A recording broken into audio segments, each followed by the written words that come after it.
వ్యక్తులు మనకు ఎగ్జాంపుల్గా ఉన్నారు. సో వారిలో ఉన్నటువంటి శక్తి ఏముంది, మనకేం లేదు అని అంటే ఓన్లీ థింగ్ ఈజ్ పాలిష్డ్ కావాలి, ఒక శిక్షణ కావాలి. ఆ శిక్షణతోని ఎంతటి నార్మల్గా ఉన్నటువంటి స్త్రీ కూడా ఒక శక్తి రూపంగా తయారవుతుంది. ఈ శక్తి అనేది మీకు కొత్తగా వచ్చింది కాదు, మీకు జన్మతానే మీకు ఈ శక్తి ఉంది. ఓన్లీ ఆ శక్తిని, అంతర్లీనంగా ఉన్నటువంటి శక్తిని బహిర్గతం చేసే ఇటువంటి వ్యక్తులు కావాలి మీకు.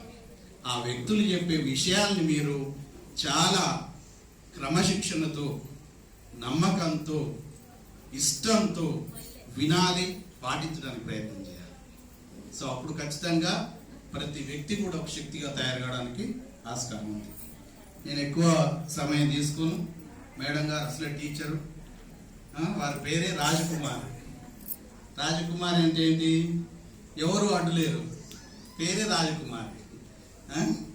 కాబట్టి నేను మళ్ళీ అక్కడ ఎదురుగా మా పెద్దన్నయ్య ఉన్నాడు, ప్రత్యూష్ సుబ్బారావు గారు. వారి ముందు నేను మాట్లాడితే ఎట్లా ఉంటుంది అంటే తాతకి దగ్గు నేర్పినట్టుగా ఉంటుంది. వారు అనేక విషయాల తర్వాత మీకు చాలా డీటెయిల్గా చెప్తారు. నేను ఒక అంశం మీద ఒక 2-3 నిమిషాలు మాట్లాడి ముగించడానికి ప్రయత్నం చేస్తాను. మీరందరూ కూడా మీటింగ్కి వచ్చారు, ఏదో ట్రైనింగ్ ఇస్తారు అయిపోయింది అన్నట్టు కాకుండా జీవితంలో చాలా పెద్ద గోల్స్ పెట్టుకోవాలి.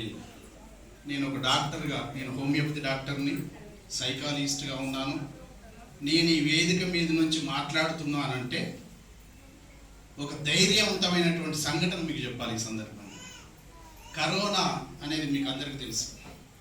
కరోనా ప్రపంచాన్నంతటిని కూడా గడగడలాడించింది. ప్రతి మనిషి భయపడ్డాడు. అటువంటి భయంకరమైనటువంటి పరిస్థితుల్లో ఈ ప్రపంచం మొత్తం కూడా ఇంట్లో నుంచి బయటికి వెళ్ళినటువంటి పరిస్థితుల్లో ఈ డాక్టర్ అశోక్ తెలంగాణ నుంచి, వరంగల్ నుంచి, నేను ఈ సమాజానికి ఇటువంటి క్లిష్ట పరిస్థితుల్లో ఏం చేయగలను అని ఆలోచించి నా బైక్ తీసుకొని తెలంగాణ రాష్ట్రంలో ఉన్నటువంటి 33 జిల్లాలు 89 రోజులు 18,670 కిలోమీటర్లు ప్రతి ఊరూర ప్రయాణం చేస్తూ హోమియోపతి వైద్యంలో ఉన్నటువంటి ప్రివెంటివ్ మెడిసిన్ని ఇంటింటికి సప్లై చేస్తూ తిరిగి వచ్చాను. ఆ ధైర్యంతో నేను ఎందుకు చెప్తున్నానంటే, మనిషికి ధైర్యం ఉంటే ఏదైనా చేయగలడు.